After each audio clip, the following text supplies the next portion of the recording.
ભારત સરકારના જળ શક્તિ અભિયાન અંતર્ગત કેચ ધ રેઇન 2025ના આજના કાર્યક્રમમાં આપણી સૌની સાથે મંચ ઉપર ઉપસ્થિત પ્રદેશના યશસ્વી અધ્યક્ષ અને કેન્દ્રીય મંત્રી શ્રી સી.આર. પાટીલજી, ગુજરાત વિધાનસભાના અધ્યક્ષ માન્ય શ્રી શંકરભાઈ ચૌધરી, મારા સાથી મંત્રી શ્રી બળવંતસિંહ રાજપૂત, શ્રી હર્ષભાઈ સંઘવી, લોકસભાના સાંસદ શ્રી ભરતસિંહ ડાભી, રાજ્યસભાના સાંસદ શ્રી બાબુભાઈ દેસાઈ, મારા સાથી ધારાસભ્યશ્રીઓ શ્રી કેસાજી ઠાકોર, શ્રી સ્વરૂપજી ઠાકોર, શ્રી માવજીભાઈ દેસાઈ, શ્રી અનિકેતભાઈ ઠાકર, જિલ્લા ભાજપના પ્રમુખ શ્રી કીર્તિસિંહ વાઘેલા, પૂર્વ સાંસદ શ્રી પરબતભાઈ પટેલ, શ્રી હરિભાઈ ચૌધરી, શ્રી દિનેશભાઈ અનાવાડિયા તથા રેખાબેન ચૌધરી, ભારત સરકારના સંયુક્ત સચિવશ્રી,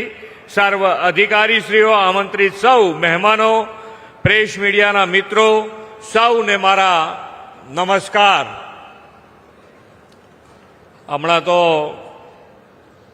ઓપરેશન સિંદૂર અને ઓપરેશન સિંદૂરની જ્વલંત સફળતા માટે વિશ્વ નેતા અને યશસ્વી વડાપ્રધાન શ્રી નરેન્દ્રભાઈ મોદી સાહેબ તથા દેશના સૈન્યના સૌ જવાનોને આપણા સૌ વતી ખૂબ ખૂબ અભિનંદન પાઠવું છું.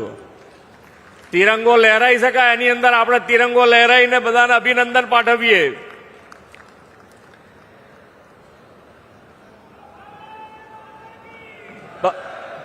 ભારત માતા કી, ભારત માતા કી.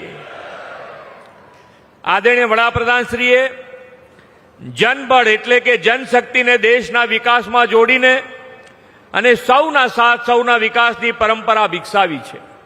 ગુજરાતના આજના સર્વગ્રાહી વિકાસના મૂળમાં મોદી સાહેબે જળશક્તિ, જનશક્તિ, ઉર્જા શક્તિ, રક્ષા શક્તિ અને જ્ઞાન શક્તિનો આપેલો વિચાર છે.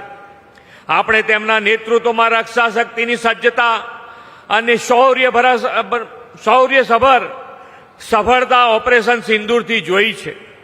આજનો અવસર તેમના દિશા દર્શનમાં જનશક્તિને જળશક્તિ સાથે જોડીને ભવિષ્યની જળ સુરક્ષા સુનિશ્ચિત કરવાનો છે. વડાપ્રધાનશ્રી હંમેશા કહે છે કે પાણી એ વિકાસની પહેલી શરત છે.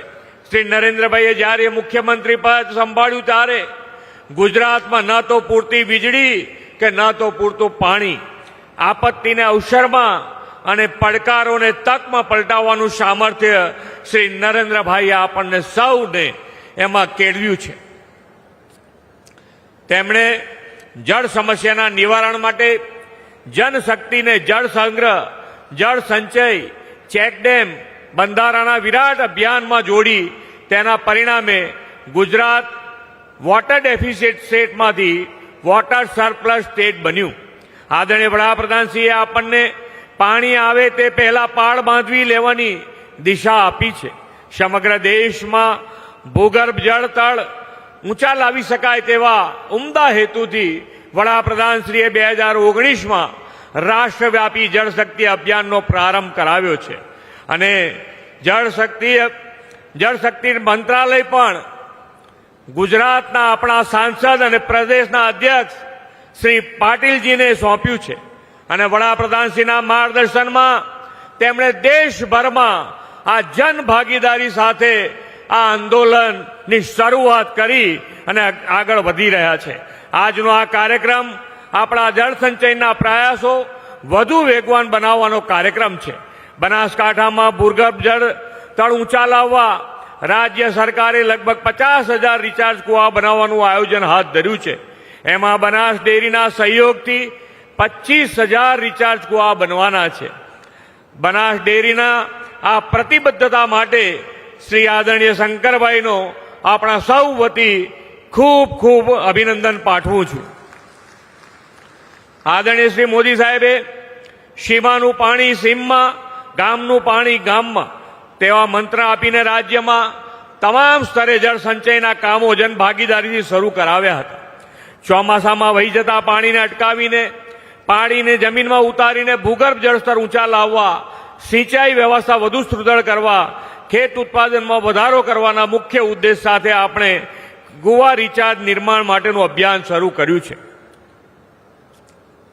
આ વર્ષે આપણે અત્યાર સુધીમાં બનાસકાંઠામાં 4000 સહિત સમગ્ર રાજ્યમાં 1 લાખ જેટલા જળ સંચયના કામો પૂર્ણ કર્યા છે. આદરણીય વડાપ્રધાનશ્રીની જળ સંરક્ષણ અને જળ સંવર્ધનની દિશામાં વિઝનરી પહેલથી પહેલા ગુજરાત અને હવે આખા દેશમાં એક નવી જનજાગૃતિ માન્ય પાટીલજીના નેતૃત્વમાં આવી રહી છે. વરસાદના પાણીનો સદુપયોગ કરવાની વડાપ્રધાનશ્રીની પ્રેરણાથી ખેત તલાવડી, ચેકડેમ, બોરીબંધ, સરદાર પટેલ સહભાગી જળ સંચય યોજના જેવા અભિયાનોથી ગુજરાતના ભૂગર્ભ જળસ્તરમાં નોંધપાત્ર વૃદ્ધિ થઈ છે. જળ સંરક્ષણ, જળ સંચય એ તો આપણી સાંસ્કૃતિક ચેતના છે.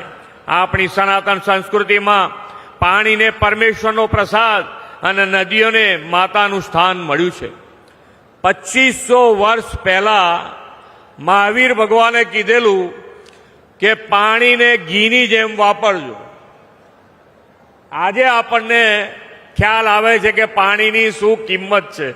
2500 વર્ષ પહેલા. એટલું જ નહીં, કૃષિના ઋષિ એવા ખેડૂતો કૃષિ ક્રાંતિ કરી શકે તે માટે પણ જળ સિંચનનું મહત્વનું અંગ છે.